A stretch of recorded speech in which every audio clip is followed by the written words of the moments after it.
in the presentation today, there's a few different things that I have, one that I'm going to be referencing. One is this document. It's a 14-page document that talks about this map, talks about all the history of the map and all the other maps that were made before it and after it, and gives you all the details that gives this map actual credibility. Okay. If you're not familiar, I imagine quite a few of you have probably seen it, but you don't know what to think about it because you don't know where it came from. Well, this 14-page document here covers exactly where it came from. Okay. And there's a reason why we're going to be looking at this. If you happen to notice here, in the center of the map, we have likely what is either a tree, a current tree, or either the remnants of a tree.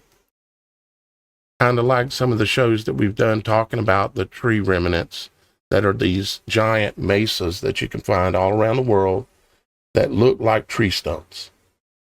It's not because they look like tree stumps, it's because a lot of them are tree stumps.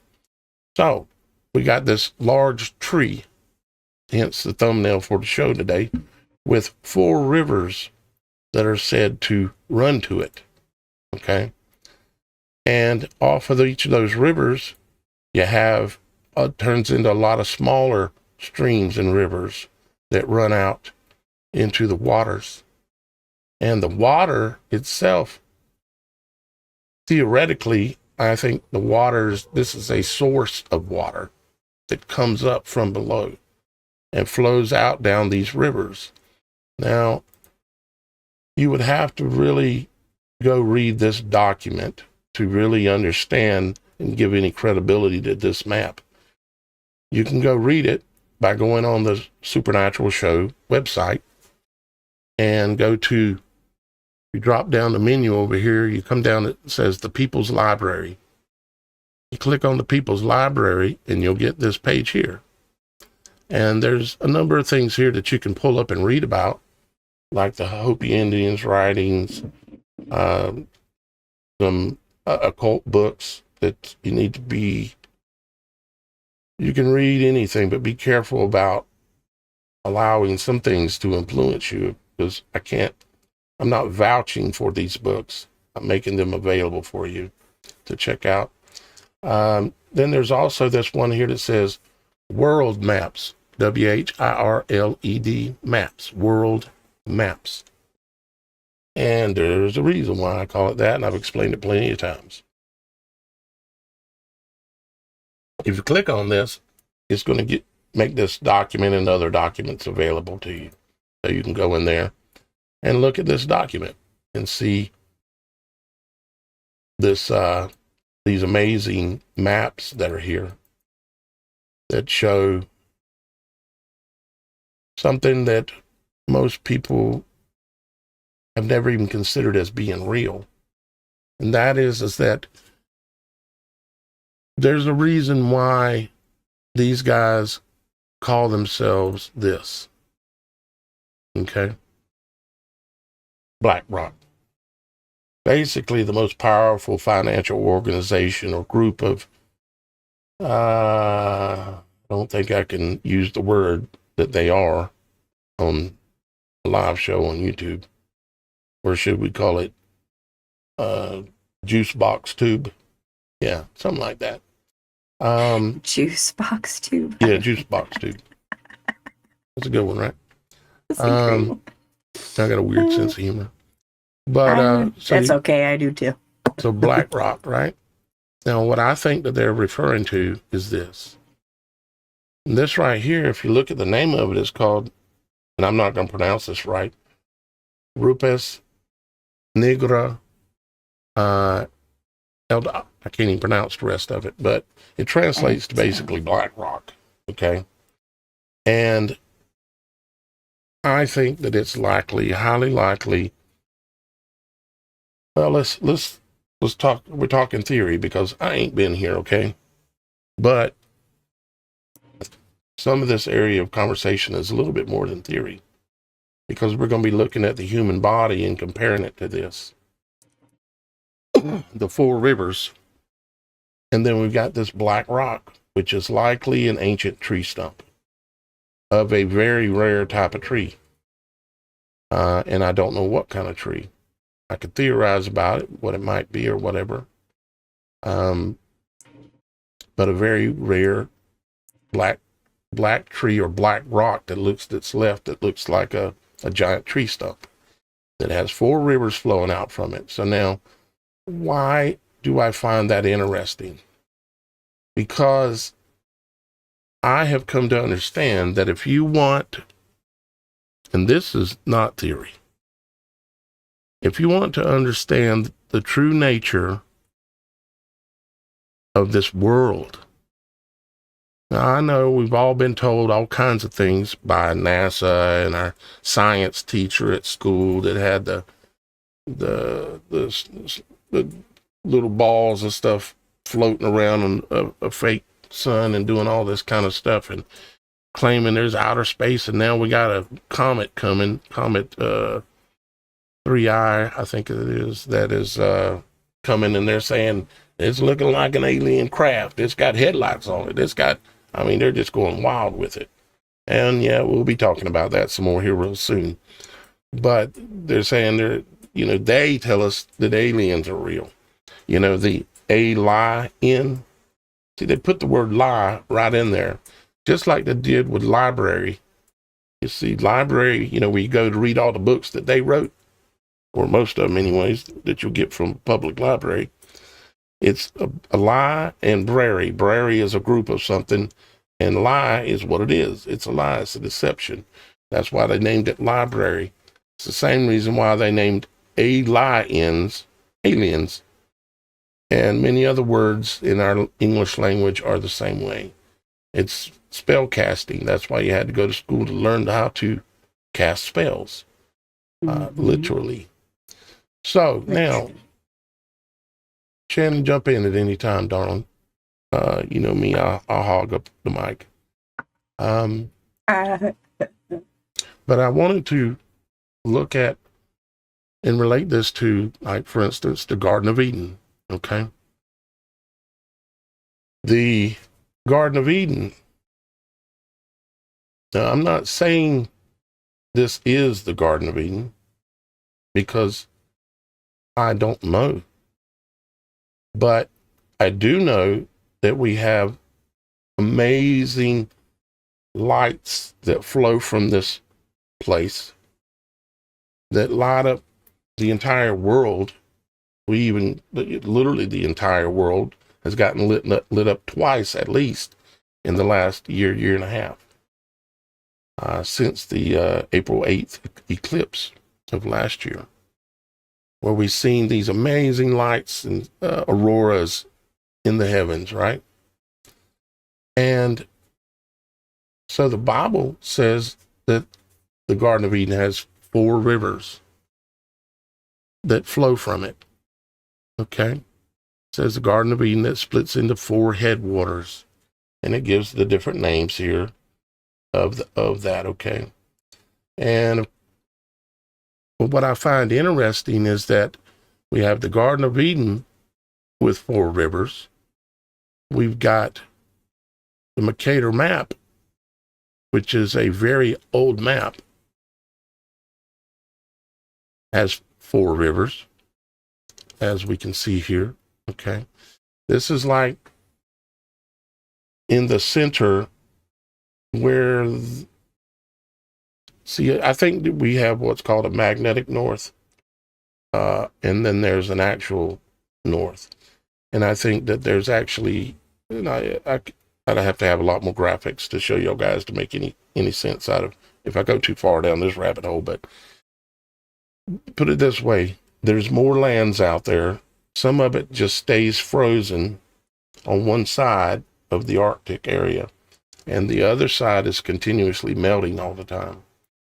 And this is like a big circle that moves around a larger circle where the life exists in the circle where the sun is currently rotating at. The rest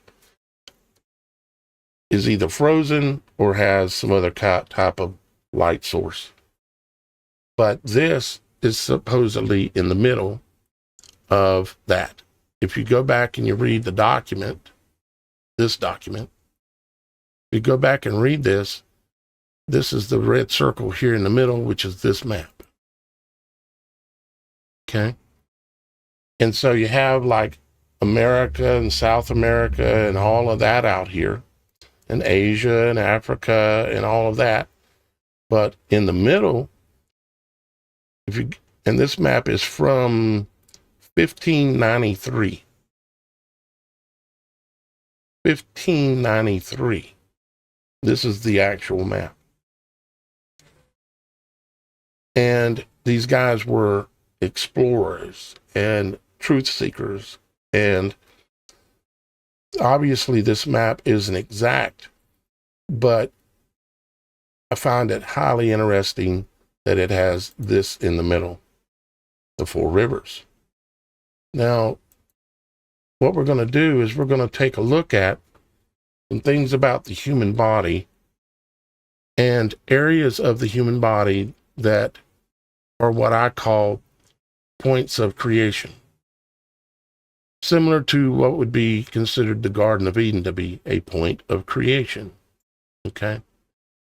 And the way that I have come to understand it is that our bodies, is in the image of our Father in heaven, also our world that we live in is similarly in that same image. No, our world isn't up walking around exactly on two legs and doing live shows on the internet. You have to be able to see you just have to be able to see it, okay?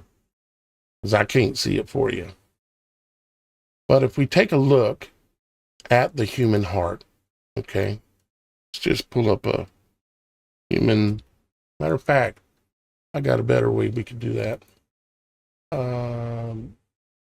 Yeah. Human heart 3D model, right? And oops, didn't mean to click that. I want to click this. And if we go to here,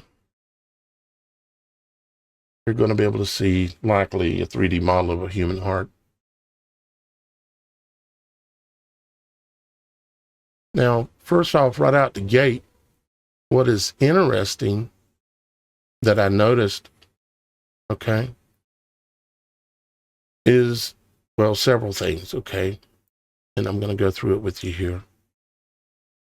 The arteries that exist in the human heart, you have 2 arteries on the left and 2 on the right that connect to the heart.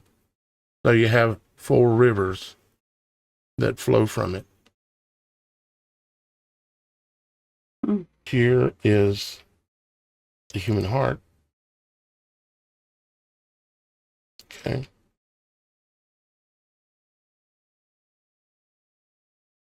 I assume this is a fairly good model, fairly accurate, you might say. Okay. And as you can see, it splits off into like 4 different pipes, and as you go further out, obviously there's a lot more pipes. Okay. But that's a good model of the human heart. And the human heart, like I said, it has the pulmonary artery and the aorta, which split into 2 different coronary arteries on both 2 sides. So you have 4. And that alone isn't that interesting, but we're going to look at a bunch of other things. The heart itself, if you think about it, and let's go back to the word, a point of creation. Shannon is familiar with a lot of what I'm going to talk about here. Yeah. And that is, a point of creation has to have certain attributes. They typically have similar attributes that manifest themselves in you might say different ways, symbolically or literally. One of the most interesting things about the human heart and it being a point of creation, of course, is that there is a continuous spark that's taking place. In the uterus, it has, and we're going to look at this, but it has the same artery type setup, the 4 rivers and all this kind of stuff. And it also produces a spark. When a child is born, or but an egg is fertilized, there is a spark produced there. With the heart, the human heart, there's a continuous spark, every time your heart beats. Okay? And I guess I should explain just a little bit more overall about a point of creation. On a human body, there are multiple points of creation, and we're going to look at those, okay? And we're looking to find their attributes, okay? Because I am trying to learn more about these understandings, and at the same time, I'm showing y'all guys partially as I am still learning, okay? If you take a look at the human eye, okay, the human eye has a pupil, a little dark circle in the middle, of course. We've all seen a human eye before, right? Let's pull one up real quick, but see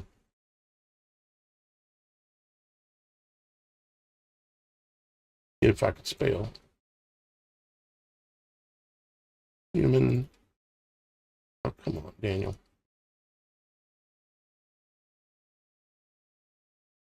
Get it together, man. Okay.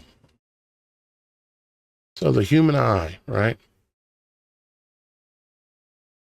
The interesting thing that Shannon and I, we discovered years ago now, is that, and we use it as the background for the show, of course, is the full solar halo. It is the image that the sun makes under the right conditions, okay? The sun under the right conditions, and you can see it in the intro for the show. When the Supernatural Show comes on, they're on top of the mountain and the conditions are right, and you can see that when you look at the sun, you're getting a reflection or the image of the human eye or the point of creation. And there are certain attributes that the eye has. The eye has this center point, kind of like our breasts or our pecs as men, okay? You have the areola, that's the larger part, very much like the eye, okay? And you have the pupil in the middle, which is very similar to the nipple of the pec or of the breast. And interesting to note, too, that, I mean, the main purpose of female breasts are to sustain life for your children. So from that point of, where the middle would be, that is the way of transferring that life-giving substance. So I wonder if there's a connection in that regard of the eye, Well, it's a portal for one. Something will come, something either comes in or something comes out because it's creating. It's either observing creation or it's creating creation, or both. With the eye, I suggest that you're doing both. You're observing creation, but you're also affecting creation. With the breast, we know that a child will go there, and when the mother or the child puts his mouth in the saliva from the child's mouth, biologically, the mother's body will then adjust the things that child needs the most. It's literally a connection that is way beyond most people's ability to even consider that exists. It's like an information exchange that is instantaneous. Exactly. And it's not a coincidence that the eye and the human breast have similar looks. Obviously, they don't look exactly the same, but they're both bulbous, meaning round in general, okay, with certain geometry curves. And then you also have the iris of the eye, the part that has the color, and you have the pupil, just like the sun in the sky shows us, okay? And the moon does it also. And so we got our eyes that are like this, and then around the eyes will always be, we'll use the word hair or foliage, because again, we're talking about, we're referencing the Garden of Eden, the point of creation. And in the Garden of Eden, there was, we know, a tree in the middle, which would be the pupil of the eye. It's like if you're looking down on the top of a tree, okay? And the pupil, or the middle of it, is the symbolically the center of the eye. Just make it simple as that, okay? And so you got the eye that looks like the Garden of Eden, because the tree was in the midst of the garden. And the midst, if you look it up and translate it back into Hebrew, it means the middle. And then around that garden, obviously, if it's a garden, there's going to be foliage, there's going to be brush, other maybe smaller trees, things like this, but it tells us there's a tree in the midst of the garden. And of course, there are rivers running out from it. Now, the eye itself has rivers running out from it. You can see that even in the image here, of course,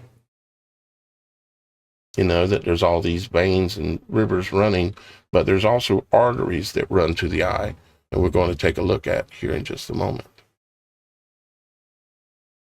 So let's see here. Let's move over to, where are we at?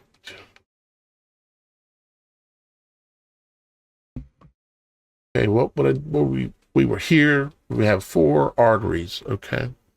You also have 4 veins. The arteries are delivering oxygenated blood. The veins are taking away blood that has been deoxygenated, okay? So you have 4, and then another 4. Now, in the case of this,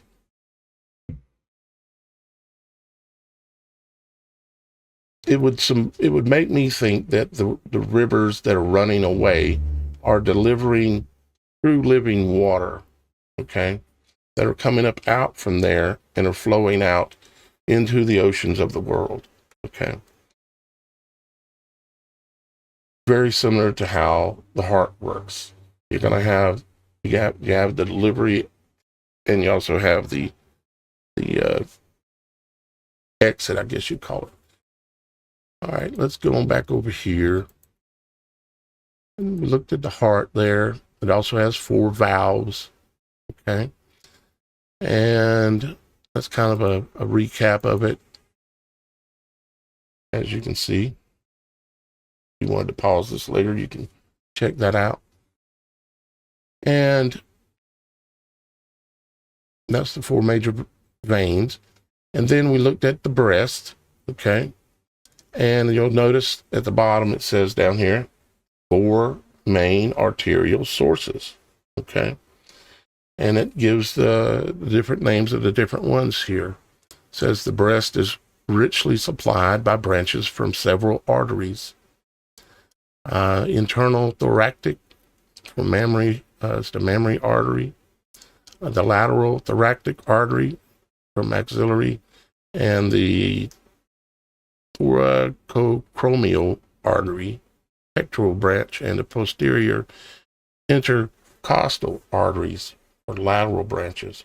But the most interesting thing, again, is we have a point of creation, something in the image of the garden, something in the image of a portal, a gateway, that has, again, 4 rivers flowing to it. Now, if we look at the male Pics, it's the same story again. And do you, by any chance, have a list of the names of the 4 rivers that came from the Garden of Eden? on the map or out of the Bible? Out of the Bible. Out of the Bible? Mm-hmm. I think it's right here. Sorry, I didn't mean to interrupt. Yeah. I just was curious. No, that's important. Let's see, is this it? What to do with it? No, I have it. Oh, here it is. It is, here, let me zoom it up so people can see better. Those are the rivers named. Pishon, Gahan, and I know I'm pronouncing that wrong. Hiddekel and Parat is the name that are the ones that are in the Bible. Okay. Now, if you look at let's see, where's my image here? Now, if you look here at the map, see, are their names actually? Gradus Latitudus, no, that's not a river name. And I don't read whatever language this is. French, I don't know. I'm gonna have to find out though. Like, I know in like Scottish history, excuse me, the Magus or Maxwell River, I mean, it all kind of, they say that it stems from one of the rivers that came from the Garden of Eden. So I'm just curious too to see if the Latin words that are used for those arteries for the heart, if any of them point to like the traditional names biblically to that. Yeah, excellent observation, Shannon. And yeah, that's exactly what should be done is, as we look further, because I'm just bringing this concept to everybody's idea, to everybody's mind, because I know there's something to it. I've seen enough, okay, to know there's something to it. And yeah, we should look up the names and compare them, because I bet you we're going to find something very interesting. I bet you there's connection in some way, shape, or form. Yep. Well, let's see here. If we, like I said, this is Pishon, Gahan, Hiddekel, and Parat in the Bible, okay? But if we come here, it's just calling them right coronary artery, circumflex artery, anterior descending artery. But I bet you there's some other deeper names that are related that we can dig into for sure. Because you will tend to find those things match up like that if you're on, the right path. And let's look at, see where we were at. We were looking at go too far. Okay, here we go. Okay, so we looked at the breasts. And another thing too, we were talking about the foliage that you will find around the garden, in the Garden of Eden. If you look at the eye, there are little hairs around your eyes. And of course, you have your eyebrows as well. And the same thing goes with the breasts or the pecs, especially for men. You will have, the hair won't be inside the center, of course, but it's around the edge of the center of the garden. And that's not by coincidence. Now, We all know that there are other areas on the body that have hair, or should we call it a brush or bushes? Bound to get somebody to laugh at me at some point here. Right. Fun fact, just to bring up, not to stop you real quick, but internally, inside of your body, there are many places inside that have what are called phalanges, and those are hair-like structures or the foliage on the inside that does the same kind of thing, and they're called phalanges. Yeah. So I just kind of wanted to. Do you recall where that's at in the body that is? You have it in your No, vocals. the lungs have something kind of like that. It's in several different areas of your body. I'm not sure of all of them, but I do know like your vocal, your throat has them for your vocals. I know, like you said, your lungs. I wouldn't doubt it if there was something along that lines in the heart. I mean, they're kind of all over the place. Yeah. But they're little hair-like structures, and it's the same kind of thing. And we are going to take a close look at the hair itself. Some of these we're just looking at kind of quickly, and some we're going to focus on a little bit more as we move along here. But my main point that I was going back to there is just to point out that around the garden there will be bushes or foliage, we'll call it, okay? And you have it on your eyes that are inside of Vesica Pisces, look like the sun and the moon in the right conditions. And so are your breasts or your pecs. And of course, you got the female and the male reproductive area, which has typically a lot of foliage, that is around the garden there. And in the case of the female, you have the Vesica Pisces there as well. The reproductive organ itself looks and is a Vesica Pisces and is in the image of the garden. Don't know if everybody out there has thought about these things before, but these are the kind of things I think about. And hopefully y'all guys find it interesting. So let's keep moving forward. We talked about the male. Again, these are all four rivers running into them. And the female reproductive blood system for the ovaries, the uterus, and the vagina itself, there are 4 main arteries. Once again, the number 4, so you got 4 rivers of blood flowing into or out of, depending on how you're looking at where the arteries or veins, the garden. And then he goes right back again to that map of, like Casey over at Enter the Stars.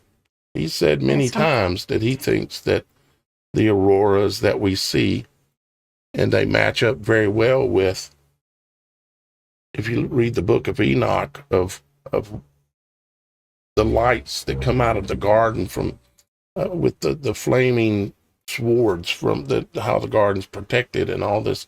It's very interesting, to say the least. He also has an interesting series and theory on how the world construct is really like the eye of God. It's pretty fascinating. Yeah. Shout out to you, Casey. We love you. Indeed. We do appreciate Casey. It's like we live on the eye. It's like when you look up and you look at the sun, what you're seeing is a reflection of where we exist, is about what it seems like. The problem is trying to prove it with very limited assets, abilities. The controllers of this realm, this world, they have abilities to be able to verify a lot of things, and they have.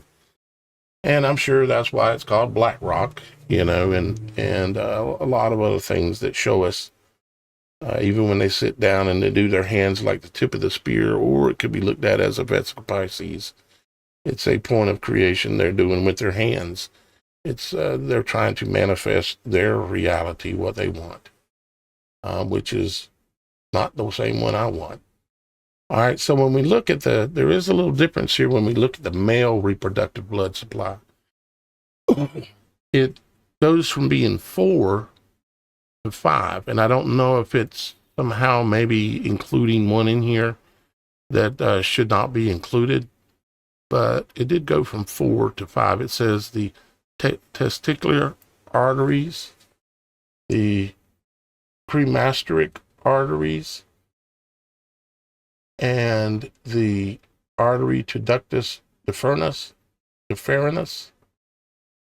the prostatic arteries, and the internal pudendal artery.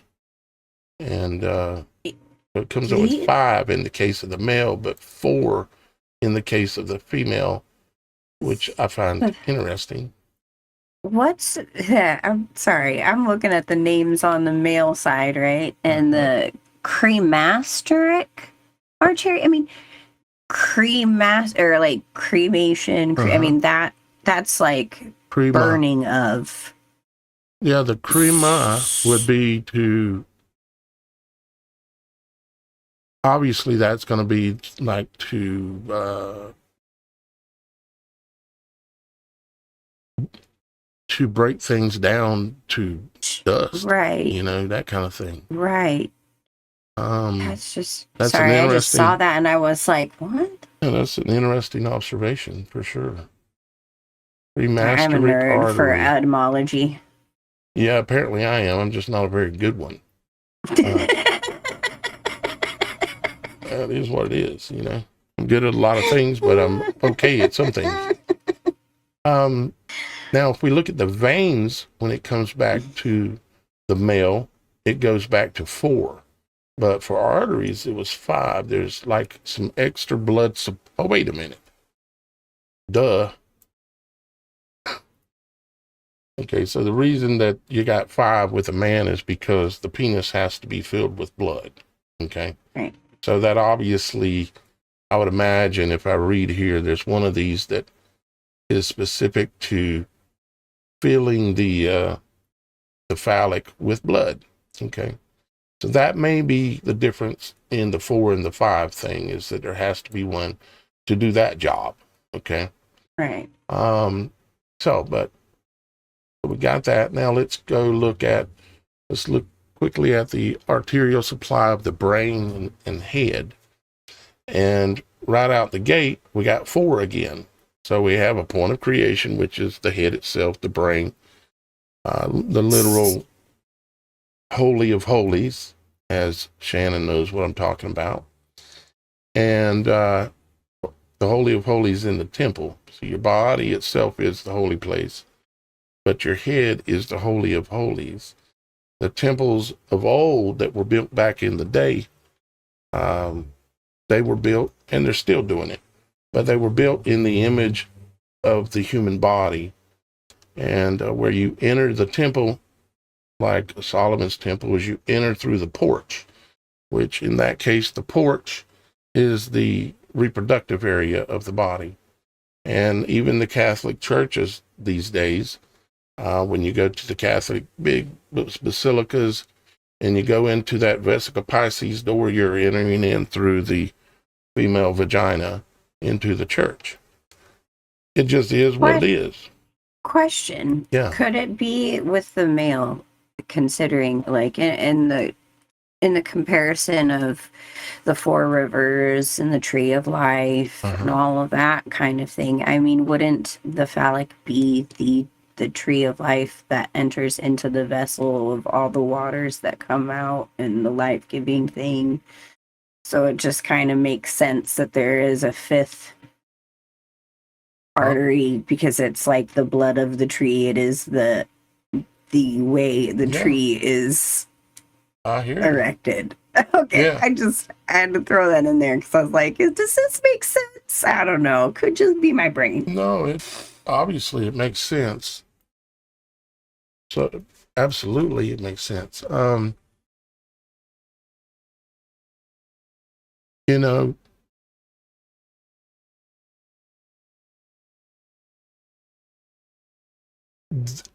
we'll take a look at sometime that specific subject matter and go into it in depth.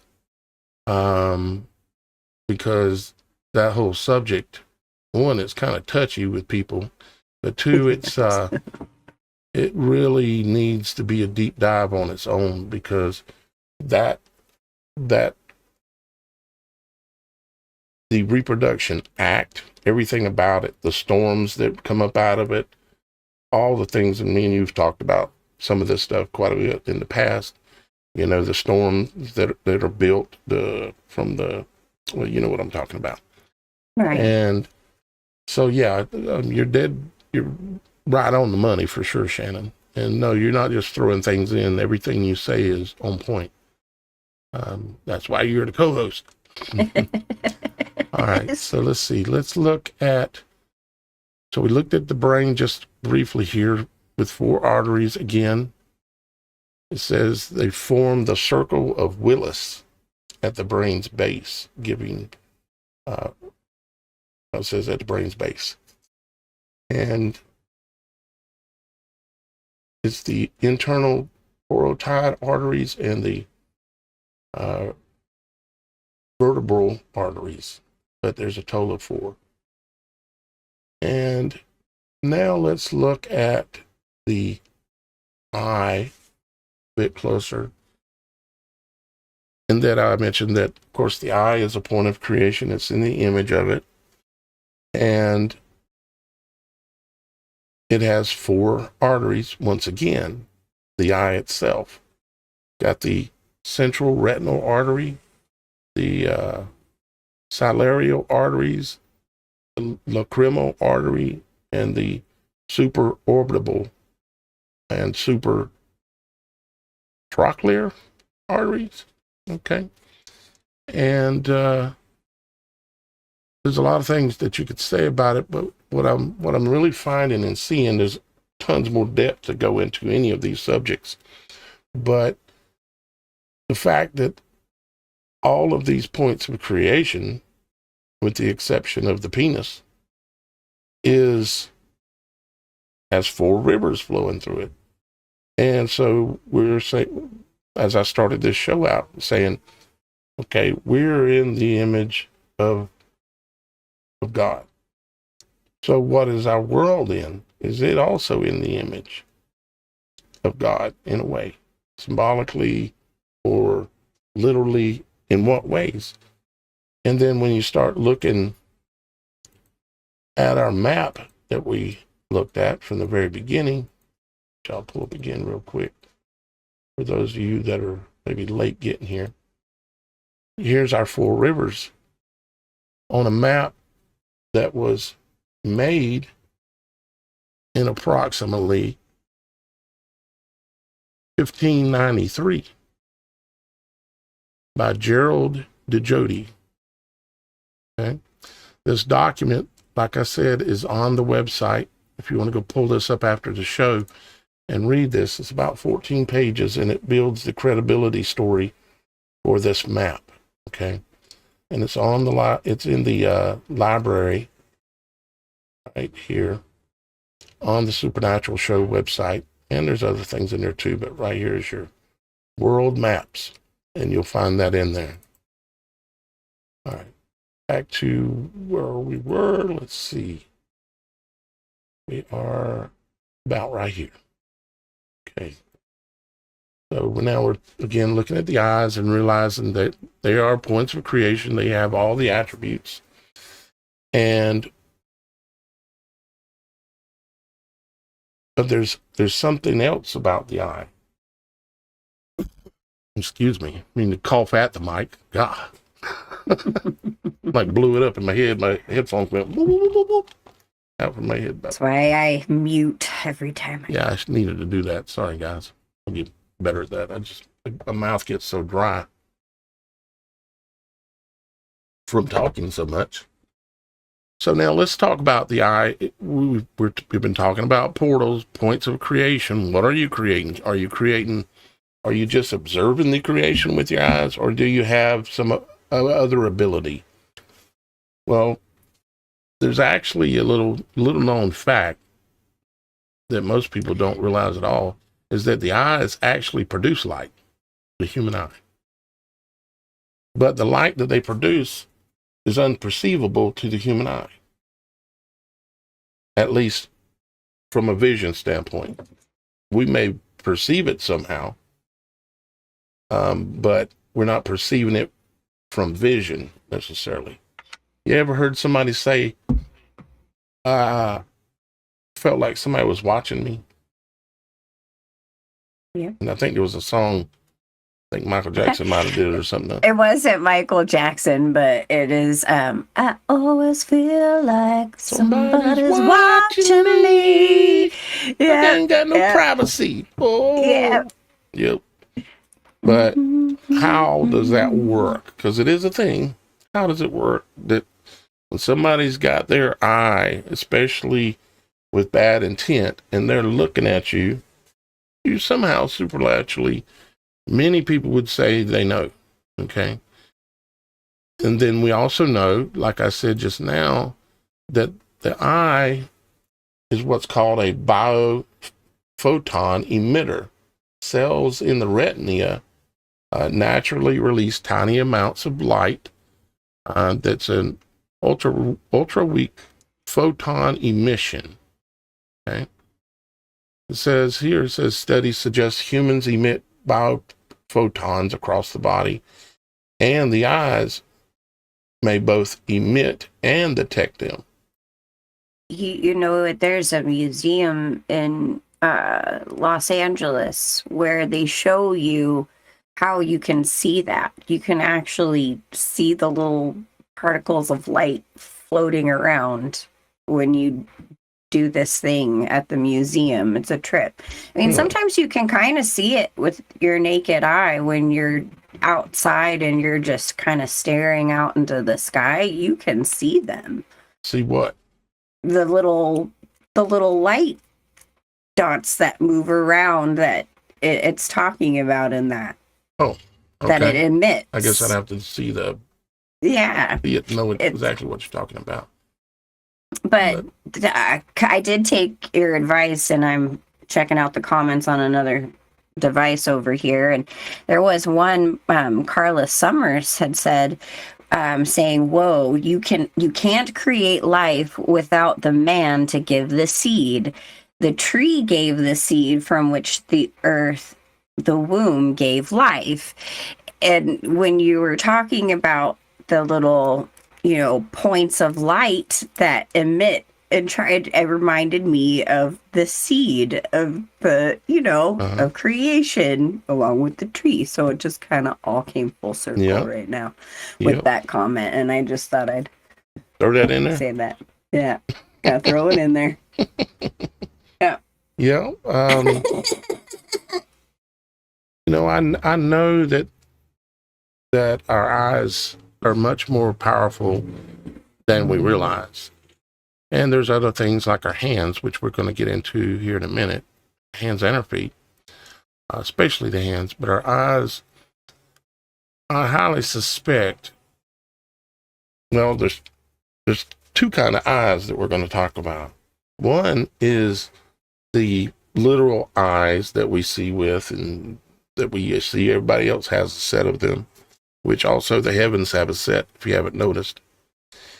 And there's also the mental eye, the mind's eye. Some people would call it in different cultures like the third eye or all kinds of things. It's I know there's certain things that I do when I am praying or different situations that are kind of somewhat supernatural that I get into. There's this thing I do, and it's kind of like a gaze. And like when I want to look, I'm just going to state it the way it is. If it trips anybody out, well, be tripped out then. But when I want to try to see or understand things that I can't see with my eyes, I kind of gaze out my eyes themselves. meaning I don't look at any one point of anything. Like I might be just sitting on the porch looking out the yard, and I just kind of glaze over, you might say, and I'm not focusing on anything. But what I do focus on is intention inside my mind's eye to see what it is I'm trying to see. And it seems to me to be a very powerful thing, and I'm still learning myself as to what all of the authorities that our Father has given us, as to what they can be used for, what they should be used for, and also as well as what we shouldn't be doing. But I'm just going to read some of the stuff that is written about some of this here for us, so we kind of understand a little bit maybe. I didn't write this right here. It says, in many cultures, eyes are believed to carry energy. Examples include the evil eye in Mediterranean belief, the third eye in Hindu or Buddhist systems, and the Nazar symbol used to deflect negative gaze. Shamans, yogis, and mystics sometimes speak of a transmitting gaze, sending calm, healing, or even commanding energy through the eyes. Okay, back to the gaze thing. Okay. There's been a number of times in my life where I have been urged by Father, you might say, to pray for someone. Okay. And when I do that, I go into that gaze state. Sometimes I even close my eyes because I'm not using my eyes to see what I want, what I want the result to be. I use my mind's eye. And so even if I have my eyes open, I'm not even looking at anything. And there's this gaze that I go into. I don't know. I don't have better words to describe what happens. Okay. But every time I've ever prayed for someone and they were healed on, well, every occasion, actually, I noticed this gaze, putting the pieces together myself. So when I read that, it reminds me of what it is that I do when I have prayed for people before. It says a little bit of scientific clues. It says that, well, we read this actually. Yeah, we read that. Well, this ties into the other comment Carla had made, Miss Carla Summers. She's so on point right now. Just have to give her a shout out. Yeah, Carla's awesome. She's here a lot. Sorry. Just had to find it. Okay. In the Bible, it talks about the eye giving light to the body. I think that reading God's word gives light to the body. And that's, I just thought that was a really cool way of looking at it, because that makes a lot of sense, again, with the seed and the tree and the... Well, you got to realize if your brain is a point of creation, what are your creation? How are you feeding that creation? You're feeding it with your eyes, your ears, and all kinds of things. And kind of like the old saying, junk in, junk out. And these days, a lot of children out there are being exposed to a lot of junk through the use of cell phones, iPads, all this internet stuff, and it's destroying a lot of children because their minds are being filled with garbage. It's destroying children and adults. And adults too, yeah. And adults. Absolutely. Yep. All right. Let's see what we got next. We kind of talked about the brain. There's a little bit more information there about the brain. Let's see. Okay, this is one of the ones I really wanted to get to, the hidden secret of the hands. Okay. Now I'll just read through this and then we'll talk about, I've got quite a few slides here on this. If you look with a logical and spiritual lens together, hands are biological energy antennas, dense nerves, rich blood, energy fields, and warmth. Hands are spiritual symbols of will. They project intention outward. Hands carry invisible signatures, fingerprints, energy fields, unique radiation patterns. So the supernatural ability of the hands may not be outside nature. It may be the most natural part of us that science is only beginning to measure. And I think they know about these things, but these are the things that they whisper about in the dark room. They don't want us to know these kind of things, because the fingerprints that are on our hands, and I've said this before on the show, but I'm sure there's somebody watching that hasn't heard it, and somebody that needs to hear it again. Your fingerprints, if you look at it, it looks like a weather forecast that come off of your cell phone or something, with all the fronts and all the lows and high pressures and all the lines moving. It's all about frequency. You have frequency designs written on the palm and on the fingers that you have on your hands. And the hands also happen to have the highest nerve count, or one of the highest nerve counts in the entire human body, and extreme blood flow.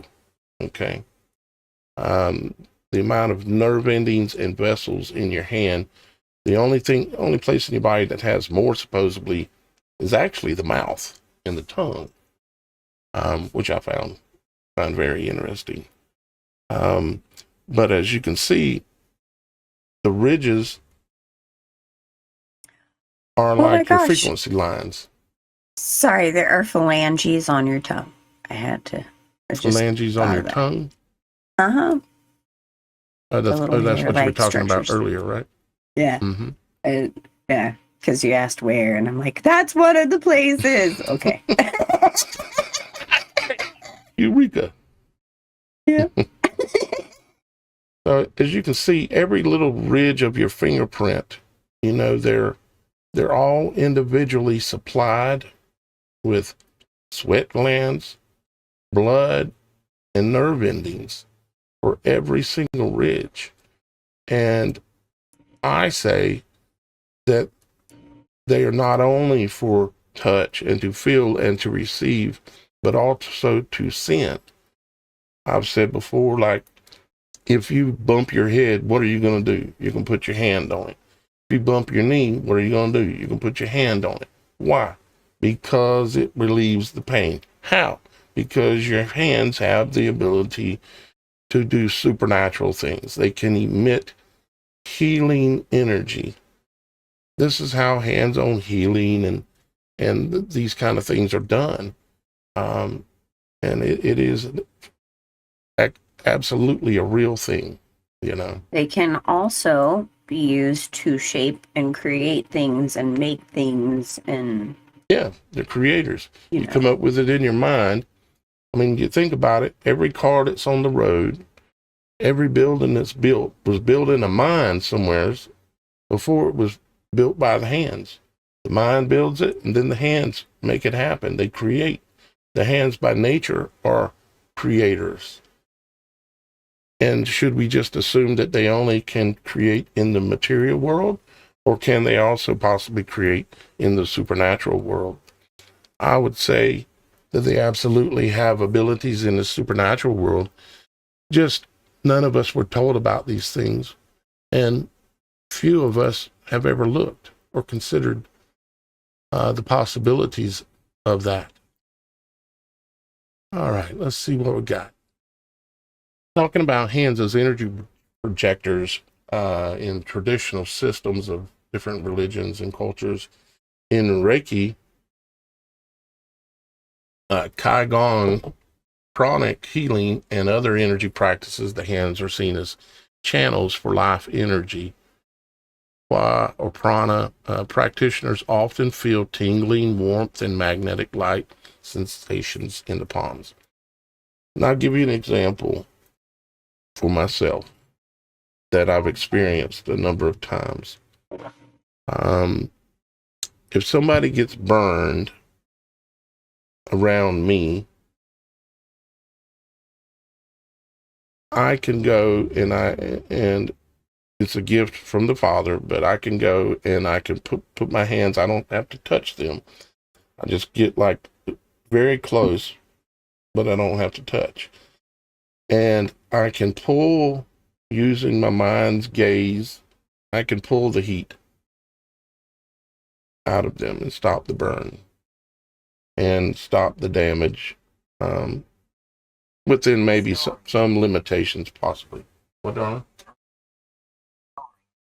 Yeah, and if I get to the person quick enough, there's no scar. Even when there should have been blisters or like pouring bowling grease on you. It's happened with Miss Kim a couple of times and a number of other people as well. And Roxy actually has a story she could tell you about this as well, but she'll have to tell it another time because she's not here today. She's probably listening, but she's not here. Oh, she had to go. She was listening. Okay. But she had to leave. Okay. So in Hindu tradition, chakras are not only at the spine, but also in the palms of the hands. About Hindu, like if you think about what came to mind when I read that, because I don't promote really any religion. To be honest with you, I don't consider myself to be religious. I consider myself to be spiritual and of God, and I choose to believe in Christ as well. But when I think about the Hindu thing, I think about, remember with Shiva, the statue of the angel dancing in the whirlwind like at CERN? Yep. Or the deity dancing in the whirlwind like at CERN. Mm-hmm. She has an eye depicted in her palms of her hands. And this happens to mention, the palms of the hands. It says in Hindu tradition, chakras are not only at the spine, but also in the palms of the hands, called minor chakras. And I'm guessing the chakra thing is very much related, probably with points of creation, from the way I look at it. Well, in Middle Eastern tradition, they call that the hand of Fatima, because they also have that same kind of depiction with the eye in the hand. And in that tradition, you use that to as a protection kind of symbol, to protect from evil spirits. Like the evil eye, it's in so many cultures of the evil eye protecting you, which I don't quite get that concept, but okay. But in Middle Eastern culture, it's depicted in the hand, and you put that hand with the eye in it wherever you want protection. Same kind of concept of the hand, the eye being in the hand. That's I've literally wondered, the Middle Eastern version. Yeah, I've literally wondered about, we know that we take information in with our hands. And I also know from experience with hands-on healing, thank you, Father, I don't take any credit for it, but I've experienced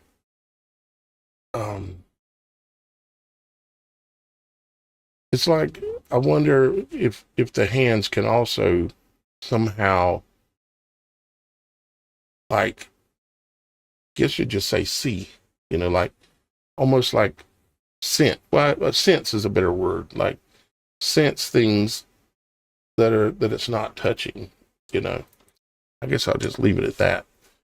Well, you have the most nerve endings in the tips of your fingers. Your nervous system is very within your extremities, not just your hands, but your feet too. There are more nerve endings in those areas than most of your body. Right. Yep. Very much so.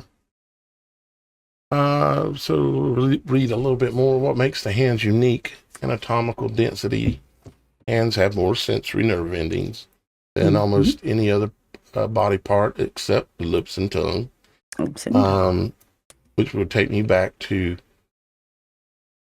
well, it'd be a whole nother rabbit hole going down about the tongue and it being a sword and all this. But Radial and ulnar arteries form loops in the palm, ensuring constant warmth and circulation. Every fingertip has dermal papillae patterns, fingerprints, papillae patterns. Almost reminds me of the word pupil patterns, papillae patterns that are unique to each human being, of course. This uniqueness and sensitivity makes the hands an instrument for precise work, both physical and possibly spiritual. Not possibly, it is. It's a real thing. I don't talk about it a lot because I don't want to be. It's just a really special thing, and I don't ever want nobody to think that I'm trying to make myself out to be something I'm not, or whatever. Scientific perspectives, the hands have very high nerve density, blah, blah, blah. Some studies using infrared imaging and biofield sensors suggest slight differences in electromagnetic and thermal emissions when practitioners perform healing intention through their hands, but results are debated. When I've dealt with people who have been burned, I can literally feel the heat coming out of them. My hand literally gets hot. You can feel the heat flow. It's really strange. It's supernatural, but I can feel the heat flow, and that's for when I'm trying to get burn out of somebody. When I've prayed for people, they've said that they can. Some of them have said that they could feel energy flowing from my hands with a couple of different people. So it is what it is. The palm skin has sweat glands that can alter electrical conductivity, which may play a role in as why energy projection feels real for both the giver and receiver. Hands as creative spiritual tools. Hands build, heal, destroy, and bless.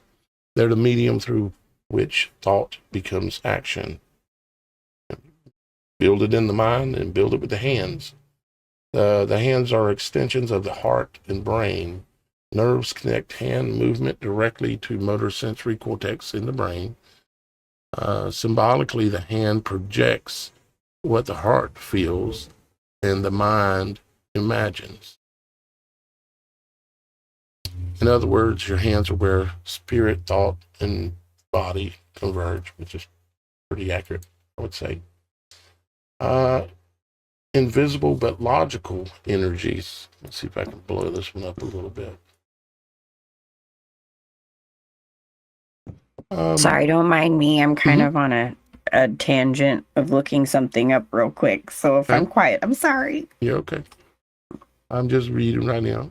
When looked upon with a logical mind, heat and radiation hands emit infrared radiation heat. Measurable with cameras, could be perceived as energy flow, because it is.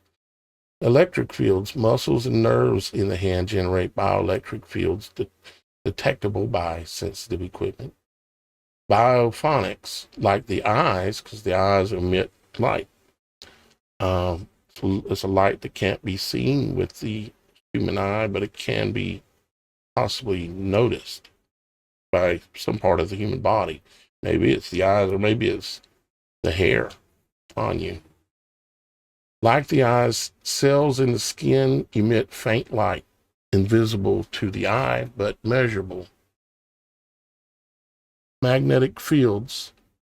Blood is full of iron, hemoglobin, and its movement through the capillaries generates tiny magnetic fields. Absolutely, it does. These are secrets of the hand, normally invisible, but real when studied scientifically, and they align perfectly with what mystics call the aurora or life force. Literally, we have an energy field that exists all around us, pouring out of the top of our head, very similar to the energy that's pouring out of the Black Rock Mountain, likely in the center of what we call this world. All right, let's see here. I think I got just a few more, and we were going to look at. This is just I'll blow it up so in case anybody's wanting to see it, they can pause it and check it out when they're watching this back. That that term you were trying to pronounce, the PAP or whatever, okay. I'm looking up the etymology of PAP because it reminded me of something else that us women have to go through. And I'm like, what's the derivative of this? And ironically enough, aside from it meaning soft food or gruel or porridge, it also means nipples of a woman's breast. PAP. And the PAP was also father. It's just so bizarre. Okay, I'm sorry, but yeah. Yeah, no, those are things you have to look at. Absolutely. Let's see, the PAP was when I was talking about that. What body part was that associated with? It was the hands, like your fingers. Oh yeah, the papal. Yeah. The lines, the fingerprints. Right. Uh-huh. So I just interesting. Yeah. Very interesting. Yeah. And there's this is just a peek into each of these subjects. All this has to be over time dove down into more. Something just like flashes at me and I'm like, why? I need to know. I'm pulling a Roxy right now. It's okay. Right. Don't mind me. Yes, she's like that. You'll see it when it hits her. She like freaks out and takes off running or something. Like, where are you going? It's like hanging out with her's like hanging out with I don't know what. Like she's just all of a sudden, we were sitting, when I visited her this past weekend, we were sitting there at the table and she goes, we were talking about the tinfoil hat contest. And if you didn't notice or you got here late, go to the website, TheSupernatural.Show. We're having the tinfoil hat contest. And yeah, I'll have a commercial for it, a little promotional piece here for it soon. I've been too busy. And she said, we were talking about tinfoil hat contest, and she's on her phone while she's talking to me. And she goes, and then all of a sudden we're still talking about it, and a car pulls up, and she goes, there's our delivery. I said, our delivery? She said, yeah. She brings in boxes of aluminum foil. She ordered boxes of aluminum foil and had them delivered while we were still talking about the idea of doing the tinfoil contest. She's already ordered it. That is awesome. She don't mess around, boy. She's on it. Which is good because we all need somebody like that on our team. Amen to that. Now let's talk about hairs a little bit today. Hairs as antennas. Okay.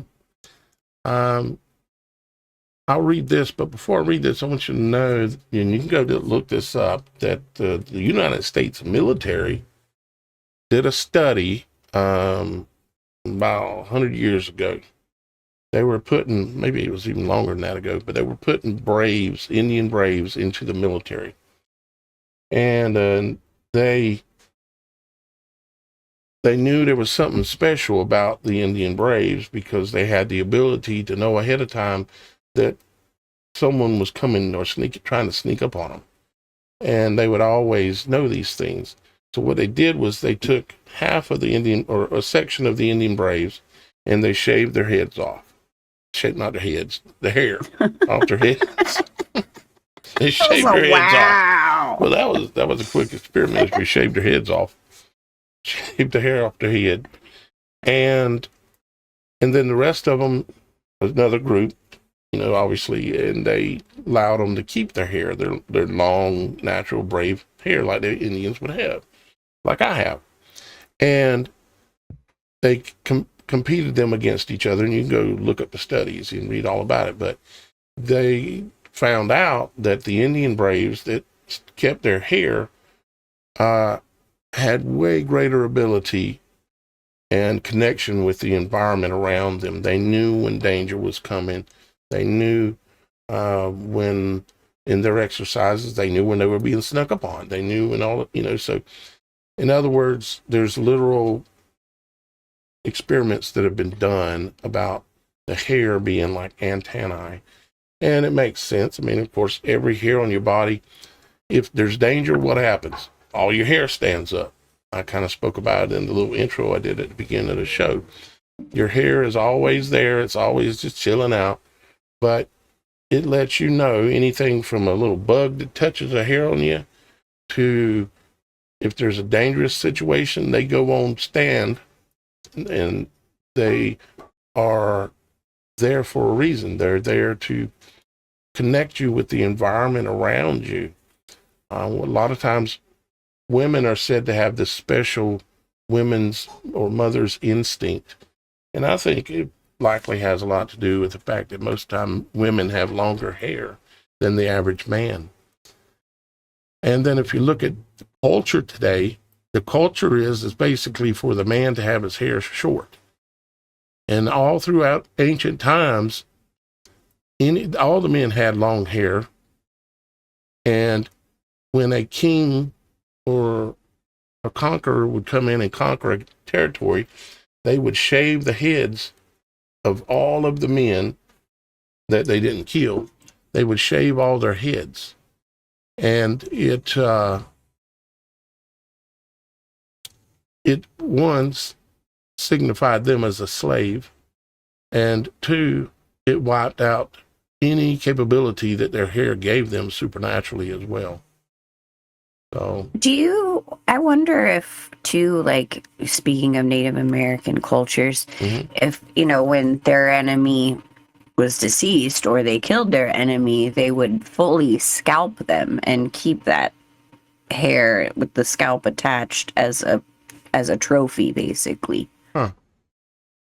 So you wonder if there's any kind of connection. Right. If there's a connection as to why they would want to keep that. Like, is it because they felt that was their source of power? I'm not sure, but it just reminded me of that. Like they had, that's a really good question. You asked some really good questions today, Shannon. Well, I think those are really good observations. I would bet there's some kind of connection there. I mean, it just... Right. Is it like them taking that sense or that power because it's like a trophy? Yeah, because they know that. I mean, because there's easier ways to kill somebody than to scalp them.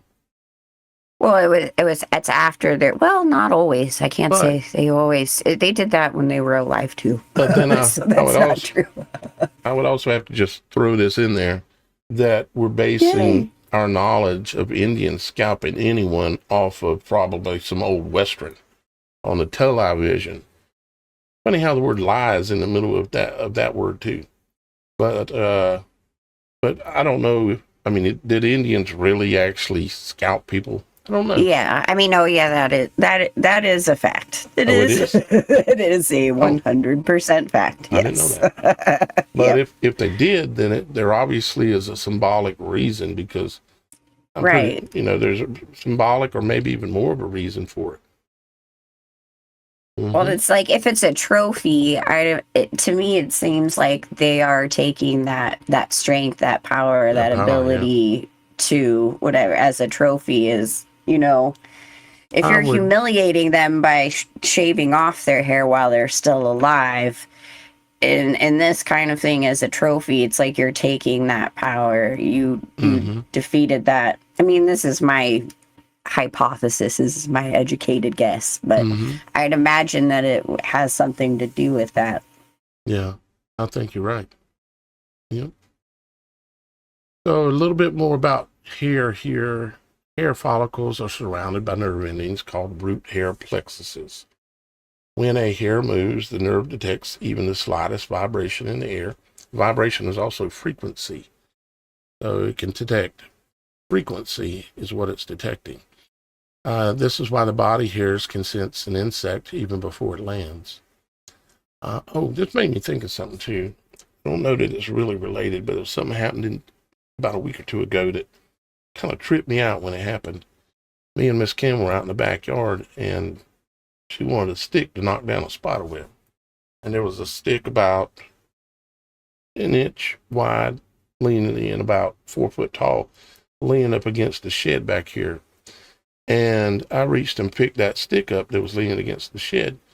Well, actually, I think she might have picked it up first. and she kind of put it back down or threw it down, and she said that it's making noise or something. And I said, what? I said, the stick's making noise.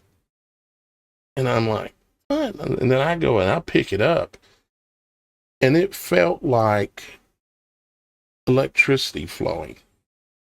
I might have heard something a little bit, but more what I felt was it felt like electricity in the stick. It was so shocking that I literally tossed the stick into the woods. Have you seen the videos that are circulating around where people are communicating with these trees, with the tree and the leaves and the branches are like touching up on them? And I have seen one or two, yeah. Because that kind of reminds me of that. I don't know if that's a well, this was a different thing, I have seen those videos, but this was a little different situation. What it was is that there was a colony of like bumblebee, basically, these wood-borne black bees that had built a nest inside the stick. Somehow, and they'd bored out the center of the stick. But when I first thought about it, I thought that the bees were flapping their wings and it caused the sound or vibration or whatever. But that's not what it was. It was frequency. What they were doing, because they can't flap their wings inside of a stick. It wasn't big enough. It was only just a little bit bigger than my thumb. What they were doing is they were vibrating those plates that they have on their body that allows the bumblebees to fly, because a bumblebee technically shouldn't be able to fly. But he does, because he's weightless, just like the housefly who vibrates those little triangle things on them. The bumblebee is another creature, the insect, that has the ability to fly based off of affecting the electromagnetic field that's around him and creating his own gravity, or lack thereof, gravity or density, or wherever you want to go in that theoretical conversation. But so what I was feeling was the frequency from them vibrating their weightlessness mechanism in their bodies. And it felt like electricity. It was really the strangest, oddest thing. It was like I put my hand on an electric fence. But anyways, way off subject, kind of, but it made me think about it. Let's see. Goes on to talk about in animals, cats, whiskers, insects, antenna, hairs are explicitly antenna-like sensory tools. I mean, you think about it, all other creatures like insects and cats, and they use hairs to do a lot of things, Do you think that there is implications and reasoning behind pushing women to remove their body hair? I mean, sure, aesthetically it's supposed to be more pleasing, but why? Why is it that they have, that it's well, first off, socially a thing for women to remove their bodily hair? Right. And those are censors. Right. Not men, but women. Why is it that they want us to remove a lot of our censors, except for the stuff on our, head and eyebrows, and we have to have long lashes, long hair, all these things, but the rest of our body hair, extend these and cut the rest of it off. Right. There has to be something to it, because it has become a cultural phenomenon, you might say, at least in the last 20, 30 years. It has become at least. Yeah. But and I mean, women were removing hair back in ancient Rome and ancient Egypt. Yeah. So there was some kind of reason or spiritual implication of removing our censors in those areas, and I don't think we're supposed to. I mean, that's something that is socially a thing. Going on there than we know. A lot more going on there than we know. Of course, just like them shaving the men's heads. Right. There's more going on there than we understand, and that's why we ask these supernatural questions here on the Supernatural Show is because we want to know. Like Rock would say, I gotta know. But yeah, I think you're once again asking a very, very good question, Shannon. You're getting a lot braver with your questions. I like it. I like it. Yeah, you are. You're getting. That's weird. Yeah, you're like, hey, okay, he's gonna think I'm crazy. No, he ain't. Well, I just, your if I are don't really good. say it right out there, I'm not going to remember to say it Mhm. because it's like, gotta find out. Right. Yep. All right. So, guys, in a little bit of a review, you might say, we talked about the eyes. We didn't talk about the nostrils, but the nostrils also are Hairy. they're hairy and have to do with creation and all this. We can go into it deep, I'm sure. The ears themselves as well. Again, another portal, you might say. And they also have a toroidal design inside the ear itself, where the eardrum is at. The mouth and the beards and the mustaches, but really, what we were talking about here, we're talking about hair and little side subjects of things, and how hair is supernatural, hands can be supernatural. All these different points of creation have different supernatural attributes and abilities that most people never even ask about or think about in their whole life, because they don't want you to be a critical thinker. They don't want you to ask these questions and find the answers. And they certainly don't want you to find out that we are in the image, that we are the temple of God, and we are in the image of our Father in heaven, and we are also the image of our world. It's just symbolically laid out differently. And there is really something powerful about the hair, considering, the fallen angels, the watchers, they were attracted to the women because, the main thing it says biblically is because of their hair, the long, beautiful hair. And that's why, in many cultures around the world, it is a religious practice. Women have to cover their hair. So there's something magical about the hair. Yeah. There's some magic in the hair. There's something supernatural. Yeah. And that's what we're trying to do here on the Supernatural Show, is we try to dig into these places that most people never talk about. They may be afraid to, they maybe don't have anybody to talk to about it, or whatever it is, but we want to know. We want to know the answers and theorize about the possibilities, like the possibility of is this, no, not that one. Where'd it go? I lost it. Is this anything even remotely close to what the center of our world, because we don't live on a ball, we live in the ball. We live on the eye. We don't live, anyways, we live on like in the pupil of the eye, at the bottom of the sea, on a hair on a frog, or whatever Roxy says sometimes. But is it possible that this is an actual representation of what the northern areas look like? And I find it very interesting that it has the 4 rivers, with an old tree stump, likely that's petrified, sitting in the middle, a massive tree, which then goes again, of course, to sounding like the garden, where we were talking about the garden and the rivers, the 4 rivers that run out of the garden.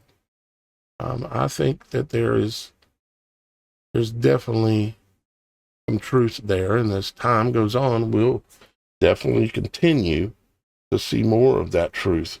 I'm sure of it, and we'll get it figured out. And real quick before we go, I want to show you guys this. This is some information about the Angel Cruise. If you missed our show the last week about the Angel documentary, you really got to see that. And I did the whole show and didn't play this.